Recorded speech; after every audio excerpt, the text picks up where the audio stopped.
সাংবাদিক দেলোৱাৰ হুছেইনে যদি স্বীকৃতি লাভ কৰা নাই তেন্তে মহান ব্যক্তিত্বৰ সন্মুখত এনেকৈ চাব পাৰেনে দেলোৱাৰ হুছেইনে যদি স্বীকৃতি লাভ কৰা নাই তেন্তে মহান ব্যক্তিৰ সন্মুখত চুঙাটো লৈ থিয় হ'ল কেনেকৈ মুখ্যমন্ত্ৰীয়ে মন্তব্য কৰিলে সাংবাদিক দেলোৱাৰ হুছেইন মজুমদাৰৰ স্বীকৃতি নাই কিন্তু এইজন দেলোৱাৰেই বহু বছৰ পূৰ্বে স্বীকৃতি পাই থৈছে সাংবাদিকৰ স্বীকৃতি নহলেনো মহান ব্যক্তিত্বৰ সন্মুখত চুঙাটো লৈ থিয় হোৱাৰ সুযোগ পায়নে ব্যৱসায়ী দেলোৱাৰে এই স্বীকৃতি অৱশ্যে হৈছৈ কৰি ঢাক ঢোল বজোৱা স্বীকৃতি নাছিল সেয়ে বহুতে নুবুজিব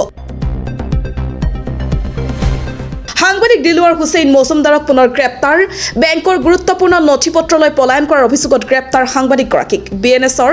329/324 4/351 ধাৰাত গ্ৰেপ্তাৰ দেলোৱাৰক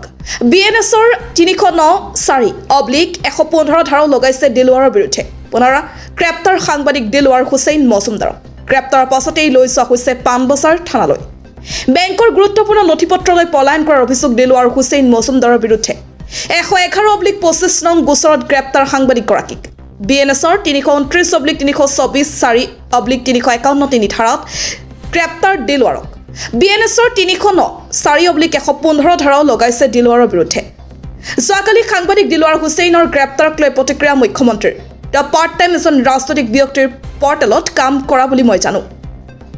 দেলোৱাৰ হুছেইন সাংবাদিক বুলি লিখি দিবলৈ সাংবাদিকক আহ্বান মুখ্যমন্ত্ৰীৰ সাংবাদিকে দায়িত্ব ললে দেলোৱাৰ হুছেইনক এৰি দিব মুখ্যমন্ত্ৰীয়ে দেলোৱাৰ হুছেইন মজুমদাৰ নাই সাংবাদিকৰ চৰকাৰী স্বীকৃতি পত্ৰ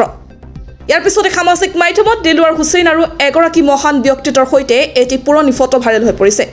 যদি সঁচাকৈ দেলোৱাৰ হুছেইনে সাংবাদিক হিচাপে স্বীকৃতি লাভ কৰা নাই তেন্তে মহান ব্যক্তিত্বৰ সন্মুখত চুঙাটো লৈ থিয় হ'ব পাৰিলে কেনেকৈ এই প্ৰশ্ন এতিয়া সৰ্বত্ৰ উত্থাপন কৰিছে সচেতন মহলে তেখেতটো পোৰ্টেলত কাম কৰে আৰু পোৰ্টেলত কাম কৰা লোকসকলকটো আমি সাংবাদিক বুলি এতিয়ালৈকে আমি সিদ্ধান্ত লোৱাই নাই অসমত যিসকলে পোৰ্টেলত কাম কৰে লিগেসি মিডিয়া ৰাজ্য চৰকাৰে সাংবাদিকৰ স্বীকৃতি দিয়ে কিন্তু ইউটিউব চেনেল পোৰ্টেল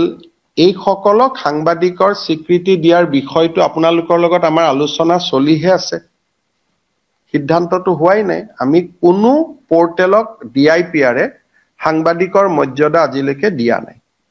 তেওঁলোকে নিজে নিজে পোৰ্টেল চলাই আছে বেলেগ কথা ৰেজিষ্ট্ৰেচনো নিদিও আমি এডভাৰটাইজো নিদিও আই কাৰ্ডো নিদিও গতিকে এই ব্যক্তিজন অসম চৰকাৰৰ সাংবাদিকৰ সংজ্ঞাত তেখেত নপৰে আমি অসমে এতিয়ালৈকে ইলেক্ট্ৰনিক্স মিডিয়া আৰু প্ৰিণ্ট মিডিয়াৰ জাৰ্নেলিষ্টকহে আমি সাংবাদিক বুলি ধৰো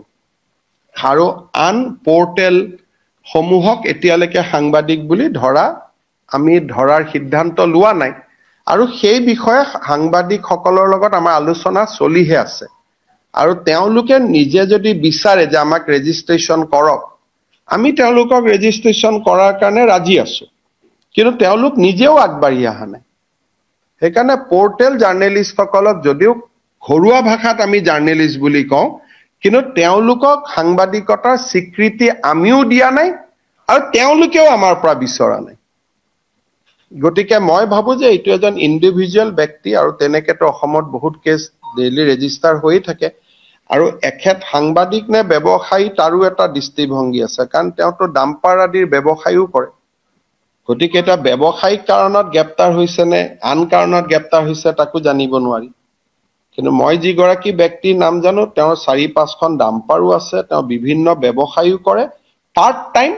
এটা চেনেল এটা পোৰ্টেলত কাম কৰে আৰু সেই পোৰ্টেলটো ৰাজনৈতিক ব্যক্তিৰ পোৰ্টেল গতিকে এটা সাংবাদিকৰ ডেফিনেশ্যনত আহিব নাই আমি প্ৰেছ ক্লাবৰ লগত কথা পাতিব লাগিব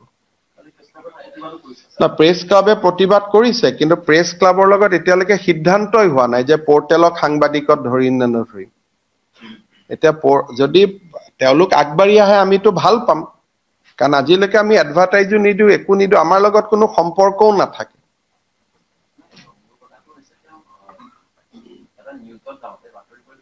এটোতো আমি নাজানো তেওঁ বেংকত নিউজে কৰিব গৈছে নে আন কামত গৈছে আমি কেনেকে জানিম বা আন সাংবাদিকে কেনেকে তাৰ গ্যাৰান্টি ল'ব পাৰিব আজিকালি দিনত আমি নিজৰ ল'ৰা ছোৱালী গ্যাৰান্টি ল'ব নোৱাৰো তেওঁ এটা বেংকত গৈছে সাংবাদিকো নহয় এটা তেওঁ কি কামত বেংকত গৈছে বাকি সাংবাদিকসকলে তেওঁৰ হৈ কেনেকে ক'ব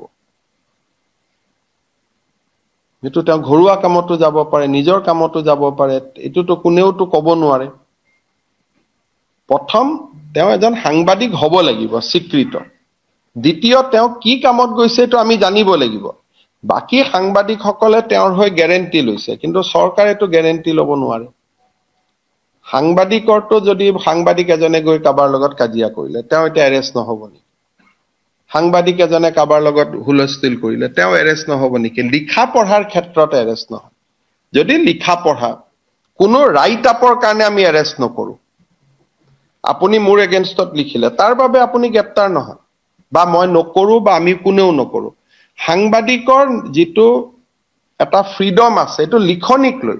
কিন্তু কাৰ্যালয়ত গৈ কি কথা বতৰা পাতে সেইটোতো এটা বেলেগ ইস্যু হৈ গ'ল নহয়। সেইকাৰণে সেই মানুহজনকো সাংবাদিকসকলে শুনিব লাগিব। মই জানাত এতিয়ালৈকে সাংবাদিক সংঘ এপেক্স বেংকত গৈ মেনেজাৰজনৰ লগত কথা পতাই নাই যে আপোনাৰ তাত কিয় আহিছিল, কিবা বেলেগ কথাত আহিছিল, ঘৰুৱা কথাত আহিছিল, লোন বিচাৰি আহিছিল, লোন নিবিচাৰি আহিছিল, তেওঁ তাতে লোন বিচাৰি গৈছিল নে কি বিচাৰি গৈছিল, সেই কথাখিনিতো সাংবাদিক সংস্থাৰ প্ৰতিনিধি দল এটাতো এপেক্স বেংকত যাব লাগিব, দুই পক্ষতো শুনিব লাগিব। এতিয়ালৈকে কোনোৱেও যোৱা নাই।